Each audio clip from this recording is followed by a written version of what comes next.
Class 9th की economics की book का second chapter people as a resource में ह्यूमन कैपिटल के बारे में बात की गई है। लेकिन ये ह्यूमन कैपिटल होता क्या है? फिजिकल कैपिटल के बारे में तो फिर भी सुना था। किसी भी देश को रन करने के लिए जो सबसे इंपॉर्टेंट 4 फैक्टर्स होते हैं वो हैं land, labour, capital and entrepreneur. इसमें भी जो सबसे इंपॉर्टेंट फैक्टर है वो है वहाँ की लेबर। किसी भी देश की जितनी बेहतरीन लेबर होती है उस देश के उतने ही डेवलप होने के चांसेस ज़्यादा होते हैं। इस चैप्टर में लेबर को ही ह्यूमन कैपिटल के तौर पे कंसिडर किया गया है, जिसमें ये कहा गया है कि कोई भी देश जो अपने ह्यूमन कैपिटल्स के ऊपर जितना ज़्यादा इन्वेस्ट करता है आने वाले समय में उतने ज़्यादा वो हायर रिटर्न्स प्रोवाइड करते हैं।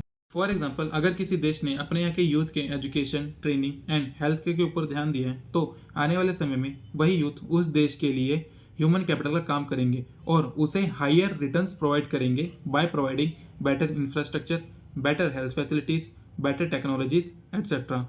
बहुत सारे देश जैसे जापान के पास कोई भी नेचुरल रिसोर्सेज नहीं है, बावजूद उसके उनकी गिनती वर्ल्ड के डेवलप नेशंस में आती है। ऐसा इसलिए क्योंकि उन्होंने अपने यहाँ के यूथ के education, training and health care के ऊपर बहुत ज़्यादा ध्यान दिया है। इसके साथ जो एक दूसरा टॉपिक जो सकल और विलास के रेफरेंस में समझाया गया है वो है virtuous cycle and vicious cycle. इन दोनों में डिफरेंस क्या होता है? सबसे पहले बात करते हैं वर्चुअस साइकिल की। वर्चुअस साइकिल में ये बताया गया है कि अगर किसी बच्चे के पेरेंट्स एजुकेटेड हैं तो वो अपने बच्चे के एजुकेशन के ऊपर बहुत हाईली इन्वेस्ट करेंगे।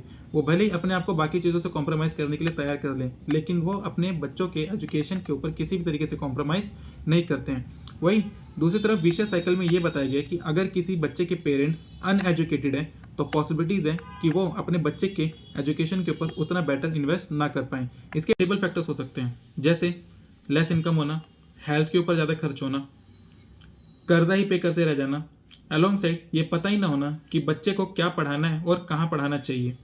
मिलते हैं नेक्स्ट वीडियो में। Thank you.